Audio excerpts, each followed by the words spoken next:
Hi, welcome to CALQ. Today, I'm going to show you how to perform static earthquake analysis for three-story building using CALQ Seismic. Okay, so meron tayo ditong reference manual. Ayan. And then,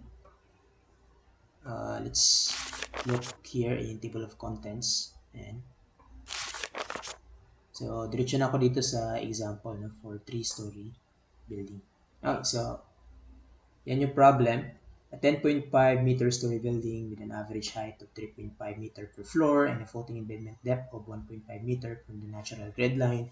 So each floor has a weight of 8,500 kilonewton. Ground level has a weight of 10,000 kilonewton and the roof deck has a weight of 5,500 kilonewton.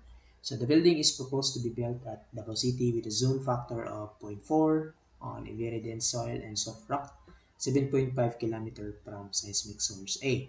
So the use of the building is to carry a capacity of 500 or more students for a college or adult education with an importance factor of 1.0, and the structural system of the building is a special reinforced concrete moment resisting frame, or we have this SRC MRF with R na 8.5. So the architectural and structural plans are as shown below. So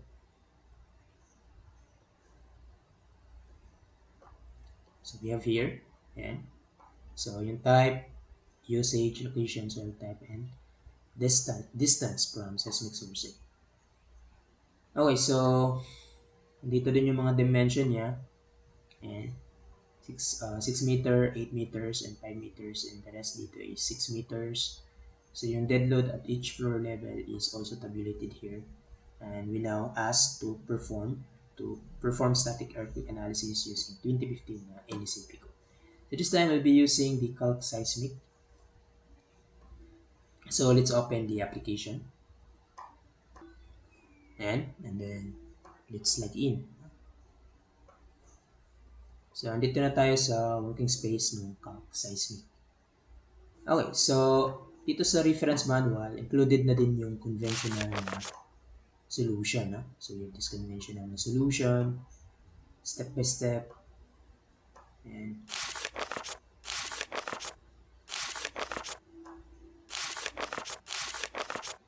yan, nakikita mo step by step. No? So included na din yan sa reference manual. And so nakikita mo yung distribution ng load dito. And yung mga tributary area. And so nakikita mo yan dito sa reference manual. And also yung distribution ng lateral load per frame. Okay? And also included in the reference manual is yung calculation using CALQ Seismic. Okay, so let's solve this problem.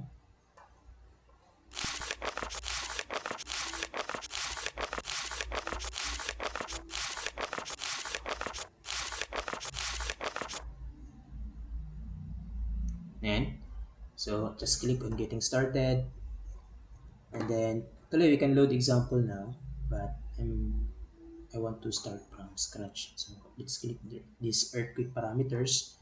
Provide earthquake parameter as follow. So first is the dead load weight. So click on this icon to learn more about total seismic load, and let's go back. So here dito sa problem natin, yung total seismic load is ito yan, no? From roof deck to second floor. Hindi kasali yun sa ground floor. No? So, bala yung gagawin natin is calculate natin yan. And so we have 5,500 plus dalawang 8,500. So we have 22,500. So yun yung ilagay natin dito. Ayan. Na? So after that,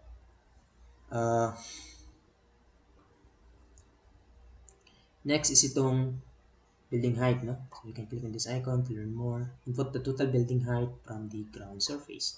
So dito sa figure natin is ito yan. No? Yung 3.5 3.5 times 3. Or dito na, makita din natin yan, yung height. We have 10.5. So, yun yung ilagay natin dito.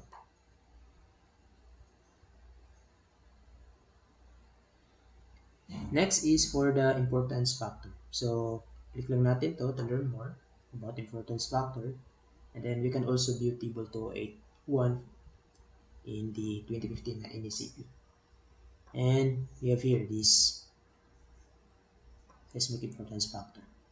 So, yung building is a college educational building, and then yung capacity niya is 500 or more students.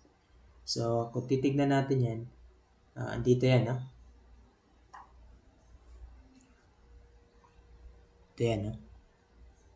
And then, under siya sa special occupancy structure. Diba? So, which means that under dito sa table, itong special occupancy structures, we have 1.0. So, close lang natin yan. Or, kung titignan natin yan dito sa reference manual, para mas klaro. Ito yan, no? So, in occupancy category, we have special occupancy structures, buildings used for college and adult education with capacity of 500 or more occupants. So, which means that the total seismic, the importance factor is 1.0. Okay, so close lang natin to. And then let's type 1.0.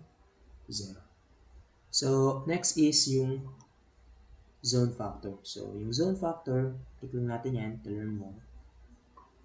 And we can also view table 283 for the seismic zone factor, no? Dalawa lang man yan. So, if you're not sure, no, sa building or di mo alam, you can search that in Google Map also, no? So, let's say Davao City, and then click lang natin yung icon na to. Ayan. So, itong picture na to is kailangan niya ng internet connection, no? Kasi to communicate with Google Map. Click proceed. And so, provided na di mo alam saan yung Davao, no? So, kung titignan natin yan, at least alam na natin saan siya na area dito sa Philippines. So, nandito siya na area. Diba? So, yung kinaganda ni CALQ Seismic is colored yung seismic map. So, kung titignan mo yan, nandito na area yung sa Davao. Though klaro naman dito, no? Dito yung Davao region, so which is under zone 4. No? But, if you're unsure, you can also use the Google Map na feature. No? So, zone 4 for Z, we have 0.4. Okay, close that. Then, let's type 0.4. Okay, so after that one, and we can now compute for yung 0.4. If di mo alam kung ibig sabihin yan, you can click on this folder icon. No? So makikita mo yan dito. Seismic zone 4 having Z na 0.4 indicates that the PGA is 0.4 of the gravity, or 40% of the gravity in PGA for that zone. No? So yun yung ibig sabihin. Okay, so let's close that one. Next is yung NV. So titignan natin dito sa conventional. So, di ba yung binigay na ano is andun tayo sa seismic source type A. And then, yung soil type is we have SC. No? So, for the computation of NV, yung kailangan natin is yung distance from seismic source A. No? So, if we click this one, NV, learn more, and view table 208. So, ito na yan na table, no? So, makikita natin na walang 7.5 dito. So, para magawa natin yan, we need to perform the linear interpolation. So, CALQ Seismic has a built-in linear interpolation for that. No? So, click on this icon, and you can now add location for NV. So, click lang natin dito. We have 7.5. So, yung reference natin, ito yan, ha? Kasi yung 7.5 is in between yung 5 and 10. So, we just click 5 here. And dito din is 10. So, yung corresponding NV niya, nakikita mo yan, for seismic source type A, yung NV ng 5 is 1.6. Just type here 1.6. And here, let's type 1.2. And we can now calculate for NV. So, makikita mo dito yung NV is wala pa, no? And click on this icon to calculate for NV. So, makikita natin we have 1.4. So, matik din yan. Magre-reflect dito na 1.4. Okay? So, we just need to close this. Next is yung NA, no? So, click on this folder icon to learn more about NA. And we can now view table 285. So, dito sa table 285, makikita natin na wala din tayong 7.5. So, we need to interpolate for 5 and 10 kilometer for seismic source type A. So, again, click on this icon to perform linear interpolation. Click on this one. And then, let's put 7.5 here. And then, yung reference distance natin is we have 5 and here is 10. Okay? So, yung NE, makikita natin na sa 5 kilometer, we have 1.2, no? Diba dito? We have 1.2 and 1.0. So, type lang natin yan dito. We have 1.2 and 1.0. So, kung titignan mo yan dito, yung MA is wala pa, no? Walang naka-reflect dyan. No? So, pag i-click natin to, ayan, we have 1.10. So, magre-reflect din yan automatic dito. Okay? So, close na natin yan. There's no need to retype. So, alam mo mag-reflect pag purple color yung text. Okay? Next is yung CV. So, dito sa reference manual, meron din tayong calculation for that. Ayan. No? So, click on this one to learn more about CV. And we call it seismic response coefficient. No? So, CV is a velocity dependent seismic coefficient. And we can now view table 208. We can now view table 208 of the NSAP. Click on this one. And we have this table. And so, yung soil profile natin is SC. And we have a seismic zone 4. No? So, yung gagamitin natin is 0.56. So, bali dito, we just need to type 0.56 of the NB and then calculate. So we have 0.784, which is also automatically reflected dito. Okay, just close this one. And then we have now CE. So click on this folder to learn more about seismic coefficient, view this table, and then we have this, again, seismic soil profile SC, and we have zone 4. So therefore we have 0.4. So we just need to type here 0.4 for that one. Minimize this. Then click calculate. So kita mo dito hindi pa siya reflected. No? So click on this icon to calculate. So makikita mo na reflected na siya. Okay? So let's close this one. So you can also minimize this value here. Sabihin na natin ganyan. Okay? And then yung R is we have iba yung ano natin yung system natin is moment resisting frame, and that is special reinforced concrete moment resisting frame. So therefore we have 8.5. But we can click on this icon here to learn more about R. And since concrete yung gamit, material, so yun yung gagamitin natin. And we just look at this table. So makikita natin yan dito. Moment resisting frame system under special reinforced concrete moment frame. So we have 8.5. So we just need to type that one, 8.5. Close this one. And then we have CT. So yung CT, you can click on this icon to learn more. And so we have this formula for T. So yung CT natin is for reinforced concrete moment resisting frame, we have 0.0731. So you can also show values for that from any CP. So anyway, alam natin na 0.0731. Okay, so we're done with the earthquake parameters. We can now save values. And we can now perform the run analysis. Click on this icon. And NSCP 2015 static lateral force procedure of section 2085 may be used for the following structures. So again, this is taken from NSCP 2015 of section 208.4.8.2. Okay, so if okay naman, so we can now run analysis.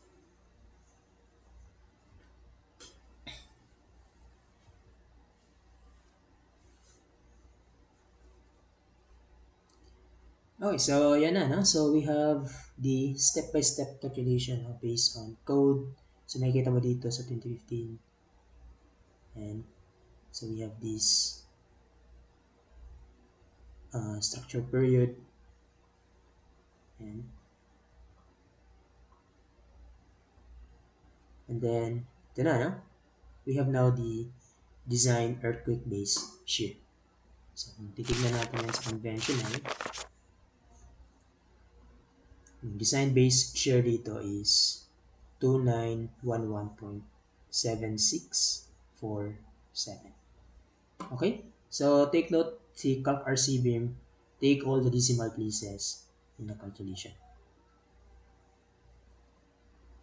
to be more accurate. Okay, so, okay na tayo yan. So, yan na yung design earthquake-based shear.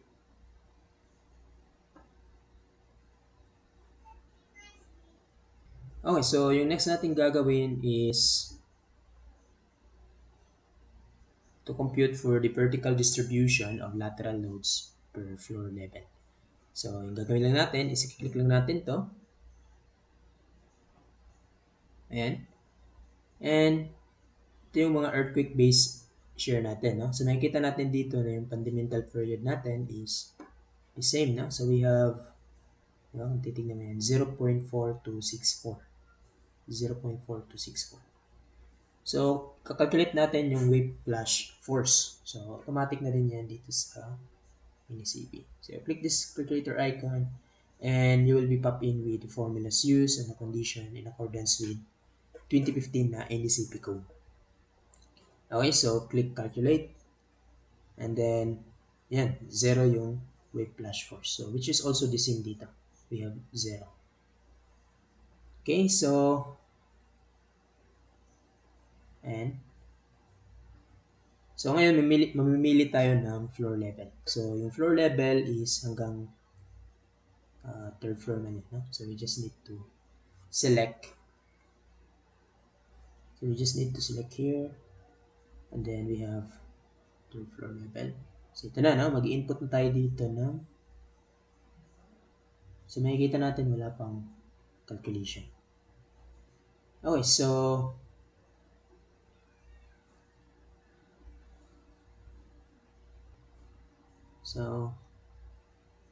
dito,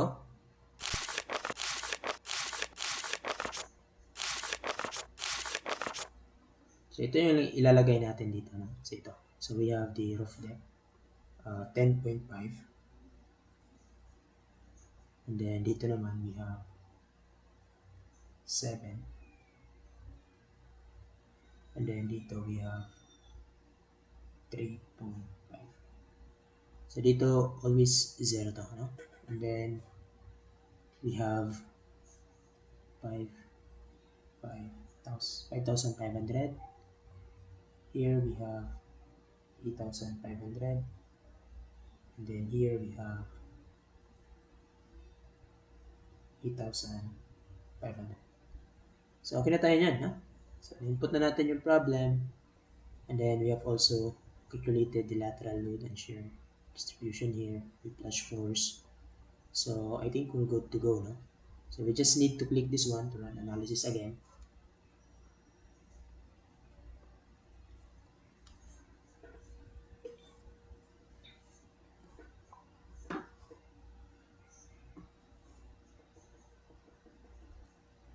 And then, ito na, no? So, we have calculated the total weight, 22,500.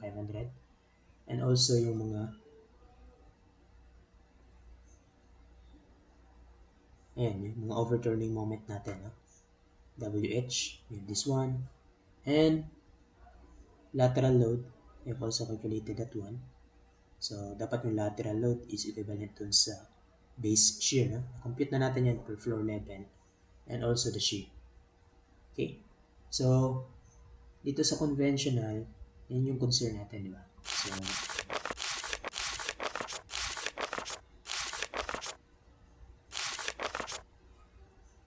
So, nakuha na natin to, no? Ito sila. We have this F3, F2, and F1. F3, F2, and F1. So, yun yung values na nakuha natin. Which is also reflected dito. Yeah. So, nakikita mo na the same. 1143.9076, 1178.5714, and 589.2857. Take note, CALC RCBM takes all the decimal places. No? So, kung may discrepancy, I think maybe due to decimal places. No? Kung yung sa conventional mo, is di mo naman kinuha lahat ng decimal places. Okay, so, okay na tayo niyan, ha? For the vertical distribution of lateral loads per floor level. So, ngayon, i-distribute natin ulit itong mga lateral loads, no? Itong mga lateral loads per frame na. So, let's distribute that one. So, ayan. Yung kailangan natin dito is yung mga tributary area. So, pagkatapos nyan, we can now click on this icon and can now proceed on load distribution per frame or grade na, or frame X. So, let's say na yung frame na i-analyze natin is itong frame D, na? Itong D. So, select on that one. Select on frame D. And then, yung tributary area ng frame D. So, makikita natin dito na kinumpute ko yan. I have area for D. Ito yan, no? Yung 6 meter times 2.5. Diba kasi ito yan? 6.5 times 3 meters. And since the same sila, that times 2 na lang. So, I have, this is 2.5. Kalahati ng 5. And this one is 6. Nangyari, no? So, we have 6. So, 30. So, this is 30. So, type natin dito 30. And then, na-compute ko na din yung total tributary area dito, which is 324, no? So, type na lang natin dito na 324. Ayan. So, malalaman mo din yan dito sa nomenclature. Kinukuha natin dito is itong isang frame lang, no? And then, yung tributary area, makikita mo yan na ganyan. For that frame. Okay, so, I hope klaro yan. So, like, okay na tayo dito. So, ngayon, select na lang tayo dito kung ilang floor yun. So, we have, again, 3rd floor. So, ito yung na-compute natin kanina. Automatic reflected na din yan dito sa CALC Seismic. So, yung kukunin na lang natin is itong lateral load per frame distribution. We just click on this one to run analysis. And makikita natin dito yung sa conventional na solution for prim D. Ito yan itong prim na to. So we have 105.914. Ito. Then we have 109.197. Ito yan. And we have also 54 badisin. And we have also 54.5635, which is also the same. Okay, so yun lang, no? So, for instance, we want to compute also and anyway, screenshot is not prohibited for this one. You can perform the screenshots. Like, I'll just take the screenshot for that, no? So, if you want your result, no? So, next is dito sa prim A. Let's say, let's compute yung prim B, no? So, bali dito. So, natin to. So, CALQ Seismic is just a seismic calculator, no? That's it, no? So, yung prim B, we have 132 na tributary area. So, tatype lang natin yan dito. And then, run analysis again. No? So, click on this one, run analysis, and it will give us this lateral load for prim B. Dito, yung prim B. So, prim B, we have 466. So, nakikita mo yan the same. We have 466.0364, 480.1587, 240.0794. So, which is also the same. Okay, so I hope you find the CALQ Seismic useful. And thank you for listening. God bless everyone. Cheers.